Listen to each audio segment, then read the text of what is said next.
It was a Saturday afternoon in the summer of 1927. The place was Shibe Park, Philadelphia. There were 35,000 excited baseball fans in the stands, all booing one man. Bob Grove, who was probably one of the greatest left-handed pitchers of all time, had just struck Babe Ruth out on 3 pitched balls for the second consecutive time, and 2 runners were left stranded on base. As the great slugger returned to the bench amidst the wild and abusive jeering, he looked up into the stands with an unruffled smile, just as he had the first time he struck out, gave his cap a polite little tip, stepped down into the dugout, and calmly took his drink of water. In the 8th inning, his turn came up again. This time the situation was critical. The Athletics were leading the Yankees 3-1. The bases were loaded, and there were 2 out. It was up to the great Babe Ruth to win the game or lose it. As he selected his favorite bat and started toward the plate, the crowd rose in a body as if by signal. The excitement was tremendous. The crowd wanted Babe Ruth to strike out again. Lefty Grove rifled the first blazing fastball over the plate. Ruth swung and missed. The next pitch was good, and Ruth swung so hard and missed that he staggered and went down. There was a cloud of dust as the big guy sprawled on the ground. The crowd was going mad. The Babe got to his feet, brushed the dust off his trousers, and got set for the next pitch. Grove delivered the fastball. So fast, few of the fans even saw it. Babe swung again, but this time there was a crack like a rifle shot. The ball soared high and far. It cleared the scoreboard and the houses across the street, one of the longest hits ever made in baseball history. As Babe Ruth trotted around the bases and across the plate behind the other runners with what proved to be the winning run, he received a wild ovation from the crowd, the same crowd that had been booing him all afternoon. Babe looked up into the stands, doffed his cap with that same little smile and the same expression on his face, exactly like the one he wore on his first 2 trips when he had taken the razzing. Now, later in the season, after the Yankees clinched the pennant, Grantland Rice interviewed Ruth. Babe, he asked, "What do you do when you get in a batting slump?" And Babe answered, "I just keep going up there and keep swinging at 'em. I know the old law of averages will hold good for me, the same as it does for anybody else, if I keep having my healthy swings. If I strike out 2 or 3 times in a game, or fail to get a hit for a week, why should I worry? Let the pitchers worry. They're the guys who are going to suffer later on." Babe Ruth's unshakable faith in making the law of averages work for him enabled him to accept his bad breaks and failures with a smile. Now, this simple, common-sense philosophy had much to do with making him baseball's greatest showman, biggest box-office attraction, and the highest-paid ball player of all time. He had his faults like the rest of us, but his faith in the law of averages made him great. Now, there's a lesson there for all of us. Babe Ruth hit 851 home runs, as we all know. He struck out 1,330 times. But we don't think about his failures, and neither did he. He kept swinging and knew that the law of averages would take care of the rest. Well, how about you?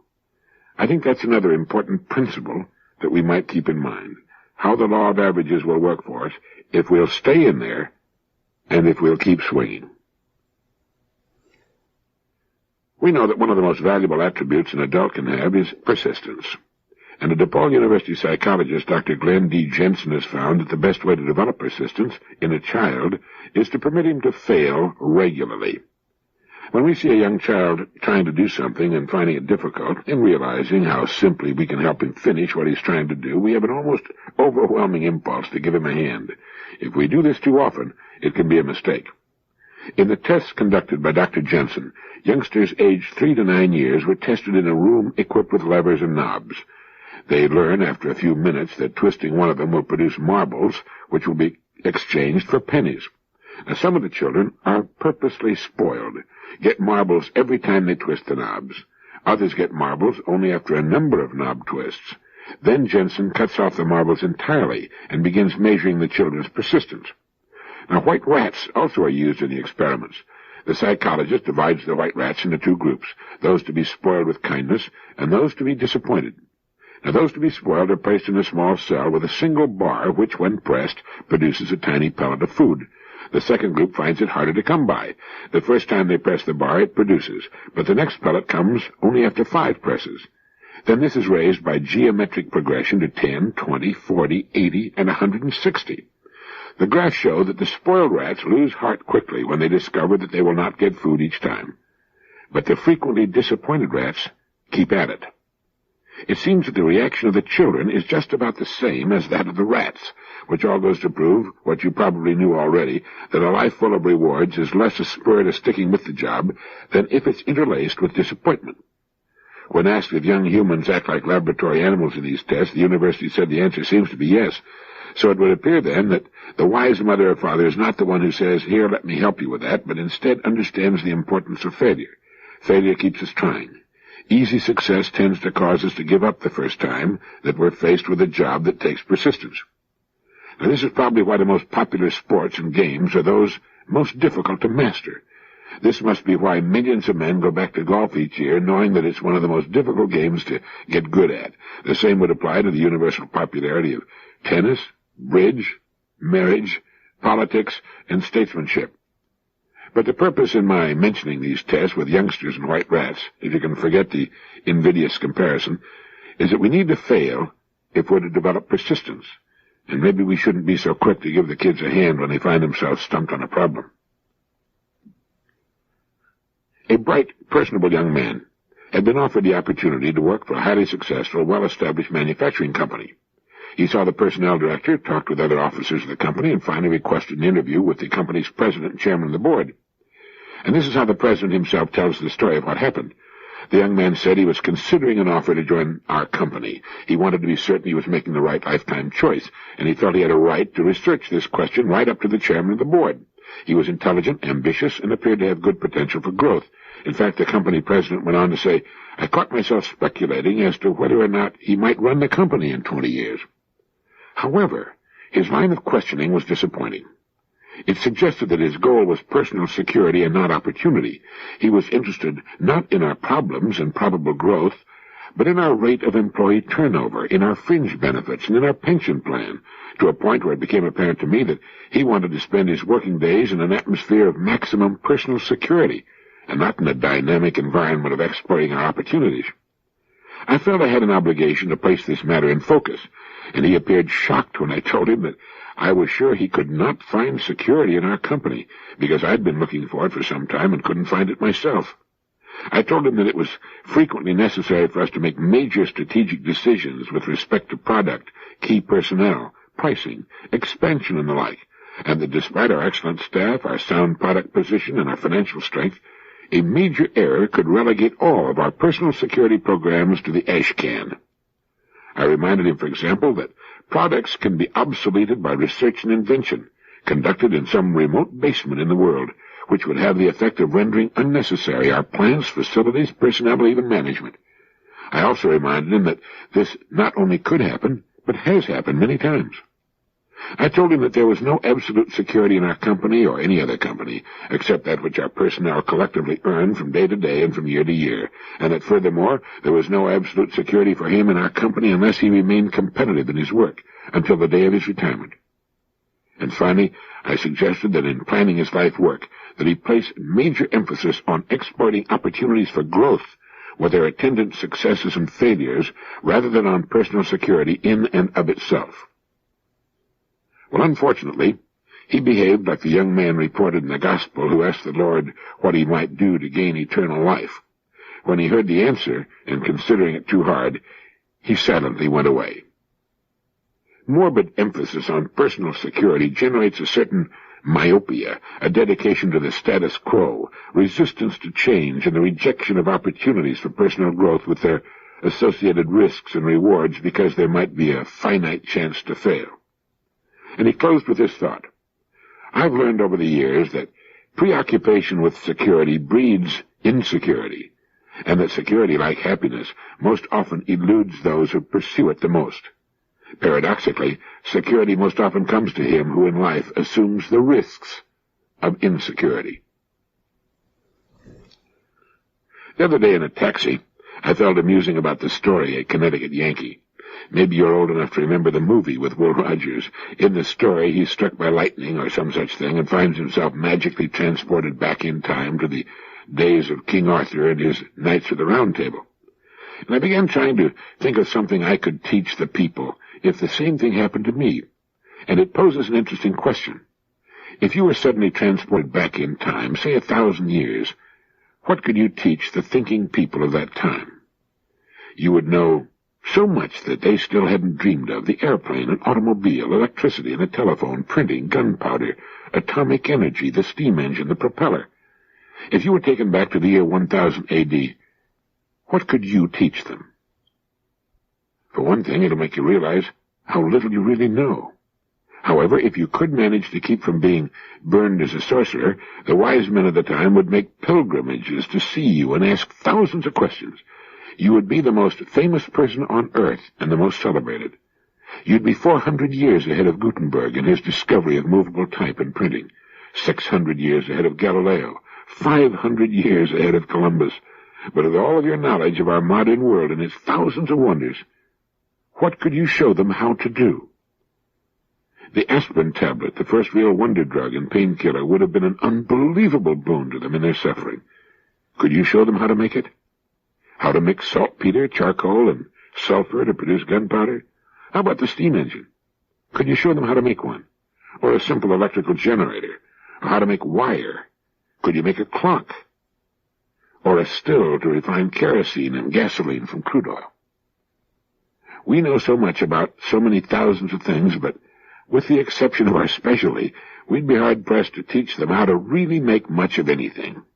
Some of our scientists could, but it is said that there's not a man alive in the world today who could single-handedly put together an operating automobile starting from scratch. Now, this makes for a fascinating conversation. You can try it with your family at dinner. The kids will love it. It makes them realize how interdependent we are, that we couldn't do a thing without the help of thousands, millions of other people. Everything we have comes from other people. We didn't have to build our own home or make the family car or cut wood for the fire or haul water from the well or grow our own vegetables, raise our own chickens or livestock, or make our own clothes or furniture and cooking utensils, write and print our own books and newspapers, or even provide for our own entertainment. And the most interesting discussion can center around what we know enough about to teach to others if we should suddenly find ourselves without the help of our modern society, without modern medicine and dentistry, communication and transportation, educational facilities and modern utilities. I was reading that great little book, The Ever-Present Past, by the late Edith Hamilton, certainly one of the greatest ladies who ever lived, and I came across something I thought you'd like. When I read educational articles, she wrote, it often seems to me that the purely personal side of education is not emphasized enough. The fact that it's so much more agreeable and interesting to be an educated person than not. The sheer pleasure of being educated does not seem to be stressed anymore. Once long ago, I was talking with Professor Basil L. Gildersleeve of Johns Hopkins University, the greatest Greek scholar our country has produced. He was an old man, and he'd been honored everywhere, in Europe as well as in America. He was just back from a celebration held for him in Oxford, and I asked him what compliment received in his long life had pleased him most. The question amused him, and he laughed over it, and he thought too, and finally he said, well, I believe it was when one of my students said, Professor, you have so much fun with your own mind. Robert Louis Stevenson said that a man ought to be able to spend 2 or 3 hours waiting for a train at a little country station when he was all alone and had nothing to read, and not be bored for a moment. What is the education which can do this? What is the furniture which makes the only place belonging absolutely to each one of us, the world within, a place where we like to go? I wish I could answer that question. I wish I could produce a perfect decorator's design warranted to make any interior lovely and interesting and stimulating, but even if I could, sooner or later we would certainly try different designs. My point is only that while we must and should change the furniture, we ought to throw away old furniture very cautiously. It may turn out to be irreplaceable. The world within, a place where we like to go. How about that? That's the aim of education, and it should be the aim of every person, to make his world within a place where he likes to go. And what about Robert Louis Stevenson's comment that a person ought to be able to spend 2 or 3 hours waiting for a train at a little country station when he's all alone and had nothing to read, and not be bored for a moment? Stand some evening in a big city at 5 o'clock and watch the faces of the scrambling, frenetic crowd, people hurrying home, trying to shorten the time they're left to their own devices and their own thoughts. But they are not our problem. We are our problem. Our own inner worlds are our problems. How's yours? Edith Hamilton was right. The purely personal side of a good education, an education available to every one of us, is not emphasized enough. Not enough of us understand the fact that it's so much more agreeable and interesting to be an educated person than not. We should all be concerned every day with the furnishings we're selecting for our inner worlds. A poet hundreds of years before Plato said, "Before the gates of excellence, the high gods have placed sweat. Long is the road thereto, and steep and rough at the first, but when the height is won, then there is ease." My old friend Dr. L.D. Pankey of Coral Gables, Florida, recently returned from a trip through the Orient. All the time he and Betty were abroad, they kept me up to date on their travels with the unique and interesting newsletter they send back to their stay-at-home friends whenever they're traveling, which is, well, for a couple of months every year. I received a letter from him the other day asking me when I was going to come down to Florida and join him in some bone fishing in the Keys. In answering his letter, I remembered something that had happened in his office many years ago that had made a deep impression on me. I was looking at a picture of one of the classes that he conducts each year for men of his profession from all over the world. And in studying the photograph, I realized that I was seeing some of the same faces I'd seen in other photographs of earlier classes he'd held. So I said, "I noticed many of the same people took your course this year who took it a year ago. What did you teach this year that you didn't teach last year?" And his reply surprised me. He said, "Nothing. I teach the same thing every year, not only in this country but abroad as well. Oh, I add to it each year as I learn new things, but basically it's the same course every year." Well, I was amazed. "Do you mean you teach the same things to the same people all over again?" "That's right," he answered. And seeing my surprise, he laughed and asked me a question that stopped me completely. He said, "When you find your golf game isn't as good as you'd like it to be, or suddenly find the ball isn't going where you want it to go, and you can't put your finger on what's wrong, what do you do?" I told him, "Well, I go back to the pro for some lessons." And he said, "That's right. And what does he teach you? Does he teach you something new about the game, something you didn't know at some time before? Or does he merely remind you once again of the basic fundamentals, which, if you'll but be guided by them, will result in your getting the kind of score you'll be happy with?" Well, he had me, and it made me remember the old saying that we need reminding as much as we need educating. That's why these principles are so important. It applies to becoming good at anything. It's as important to living successfully as it is to playing a satisfactory game of golf or practicing medicine or dentistry. We need to be reminded from time to time, and the more regularly the better, of the basics, the fundamentals upon which everything else is built. The good home may look different from all the other homes on the street, but its foundation followed the rules for any good foundation, and so did its construction. Do it right the first time, and it'll stand for as long as we need it. If we build our lives and what we do during our days on truth and justice, we'll build the kind of lives we can be proud of, that will take us to the goals we seek in good time without worry or frustration.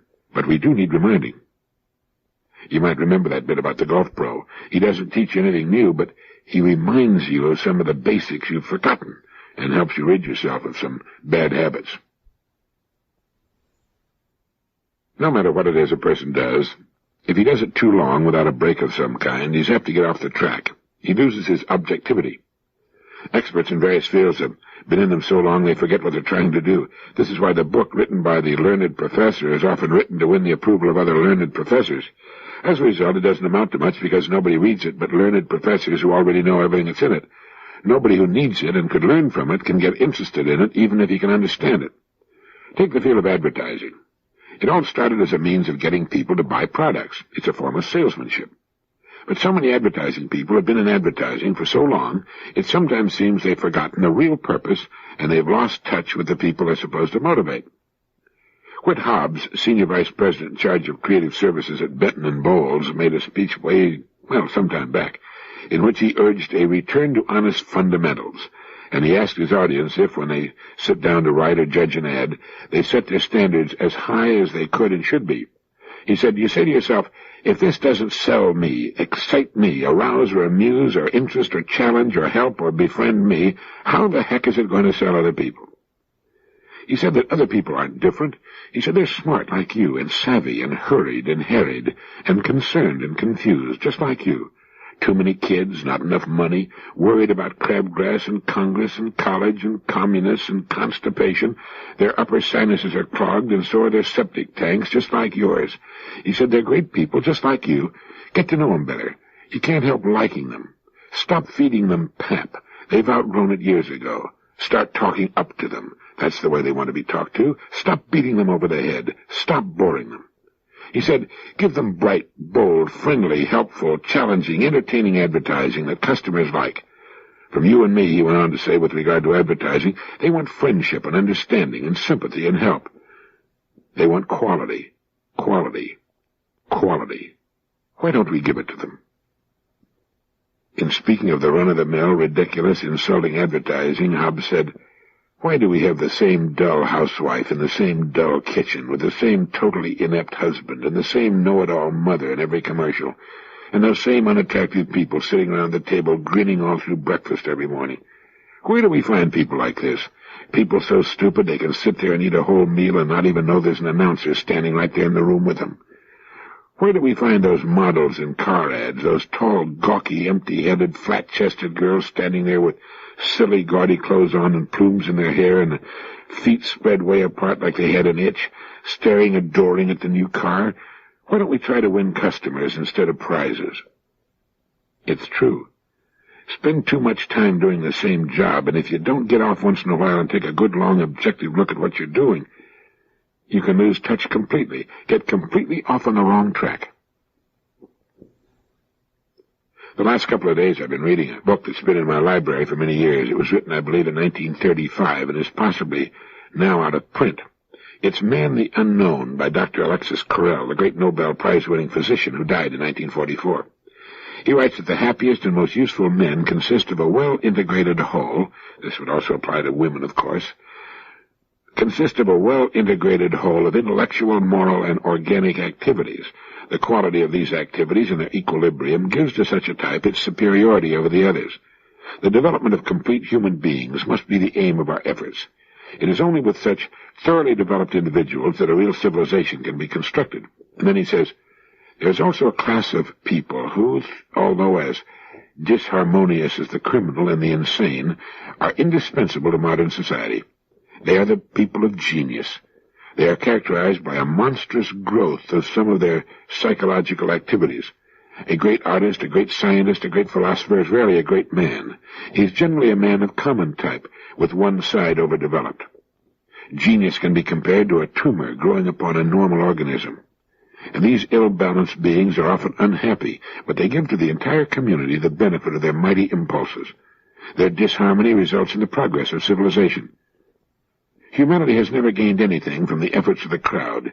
It is driven onward by the passion of a few abnormal individuals, by the flame of their intelligence, by their ideal of science, of charity, and of beauty. Interesting thought, isn't it? The happiest and most useful people consist of a well-integrated whole. These are those beautifully balanced people with good or even fine minds, great interests in a wide variety of pursuits, who are, as a result, seldom bored, seldom depressed. They look out toward the world and its infinite variety of interesting and exciting ideas and events. They seldom look inward upon themselves, but when they do, they're quite happy with what they find. Now, this is not to say that the well-balanced person cannot be a genius. Many are. Dr. Carrel's men of genius, characterized by a monstrous growth of some overpowering and consuming and, as a result, overbalancing talent, are more than just geniuses. He's writing about the great artists, the great scientists, and the great philosophers who appear on the world stage so rarely. In these people, it seems that all these strength-giving alloys have been withheld, leaving only the rare and pure single metal of their makeup. And while they shine like the rare stars they are because of their purity, they suffer terribly from their lack of wholeness. Whenever they step off the one substance that gives meaning to their lives, they must fall into the chasm caused by their lack of footing in every other direction. But while I'm sure they suffer, they must also know a corresponding joy and elation at times, far above anything enjoyed by their well-balanced and generally happier brothers. And they do drive humanity onward. The development of complete human beings must be the aim of our efforts, and a good place to begin is with ourselves. And it's good to go back sometimes to the old books in our old libraries. Mr. Frederick C. Decker, publisher of Printers, Inc., gave some wonderful advice in his fine magazine some time back to all of us who are engaged in business, to all humans, in fact, who work. It appeared in his editorial called A Publisher's View and was titled, Why Are You in Business? And it goes like this. If someone abruptly asks you, why is your company in business, what would you say, and how long would it take you to say it? Unless you're different from many people I know, your first reaction to such a question is apt to be a near total loss of words, and your second one is just as apt to be a series of attempted answers that you will reject one by one as either wholly inadequate or so involved that you will want to withdraw them until you can sharpen them up. If you don't believe this, assume I'm asking you right now why your company is in business, and then sit back and see how fast you can produce an answer with which you're thoroughly satisfied. A marketing manager and his agency account executive got together just the other day to see if they could agree on some basic approaches to their next year's advertising campaigns. After several hours of putting a lot of divergent ideas on the table, they suddenly realized they had no simple, common base from which to start. Then the marketing manager said, "What is my company really trying to do in this world?" A good many hours later, they had an answer they were both sure was right, and they had boiled it down into easily understandable words. And now, they tell me, they're off and running with more ideas for next year than they know what to do with. For the first time, they both have a clear idea of what they basically have to sell. The bigger and more diverse your company becomes, the tougher it is to remember that once upon a time it had a very simple reason for going into business. Yet that simple reason is the cornerstone of its growth and success, and the bigger your company is today, the sounder that reason undoubtedly was. Thus, there really isn't any substitute for making sure you know why your company is in business. And once you do know and have clarified your thinking so you can tell anybody why, you'll be pleasantly surprised how much easier it is to advertise your company's products, convincingly and well. Why is your company in business?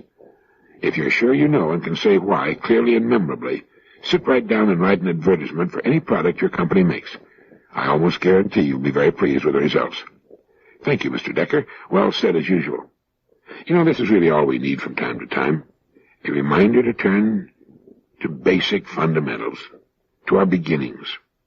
Think how clean and stripped of absurdity and circumlocution this kind of thinking could make the ads we see and hear. Think how honestly this sort of thinking could cause the ad to strike the eye and the ear. I think Mr. Decker's editorial should be tacked to the wall over the desk of every copywriter and probably every company president. You know, Emerson said one time, they use the superlative of grammar, most perfect, most exquisite, most horrible, not perceiving that superlatives are diminutives and weaken, that the positive is the sinew of speech, the superlative, the fat. This morning in a taxi on my way to the office, I experienced a curious sensation. For no particular reason, I saw myself in the great city in which I live in relation to future time. As the skyscraper in which I have my offices came into view, I pictured its location 5,000 years from now, after the entire city will have been torn down and rebuilt, perhaps 50 times or more. I saw myself and the teeming thousands on the street as ancients living in a distant and barbaric past, as we will appear in the ancient history books, if they still use books 5,000 years from now. I saw us as we are today, as the ancient Greeks and Romans and Egyptians must have seen themselves just a short 2,000 or so years ago. Surely the Egyptians of 5,000 years ago felt that their society had reached its virtual peak. The Great Pyramid of Cheops was built more than 2,500 years before the birth of Christ. The speeding automobiles, trains, and airplanes in which we ride today will be as rude and ludicrous to our progeny 5,000 years from now as the chariots of the ancients appear to us today. World War II will be as primitive and distant, and to them as ridiculous, as the conquering invaders from Anatolia and the rise of Mycenae, as the legends of Homer are to us today. As we study the Bronze Age, their children and historians will study us, the Atomic Age. They'll shake their heads and smile and look with horror and unbelief upon our antics, our inhumanity, and they'll marvel at our ingenuity, too. Einstein will be as famous then as Archimedes, Copernicus, Galileo, and Newton are to us. They'll still read about Thomas Edison and Benjamin Franklin and Abraham Lincoln as we read about Plato and Julius Caesar and Alexander. But try to project yourself forward in time 5,000 years, and from that lofty vantage point look back at us here today. With the miracle of your mind, get in your own time machine and move ahead 50 centuries, and try to visualize our world as it will be then. Lean back in your easy chair of the year, let's round it out, the year 7000, and from that place in time view your present problems. Look at the way you're doing things, the way you're raising the kids and doing your job. Look at the petty problems that beset you now, the things you're worrying about today. They'll have a tendency to fade right out. And while you're at it, try to imagine what the schools will be like, the homes and clothes. Will men still work, or will machines do all the work while men amuse themselves? Who will win the pennant in the American League in the year 7000? Or will baseball be extinct along with the hydrogen bomb, a means of warfare inconceivable to men and women 5,000 years from now, as ridiculous and primitive as throwing rocks, as cruel and inhuman a death as by burning at the stake, or being drawn and quartered, or broken on the rack or impaled? Take a ride to 5,000 years from now and think about it. It's free. By getting 5,000 years ahead of your present problems, they have a way of shrinking in size, don't they? You might also get some good money-making ideas. Thank you.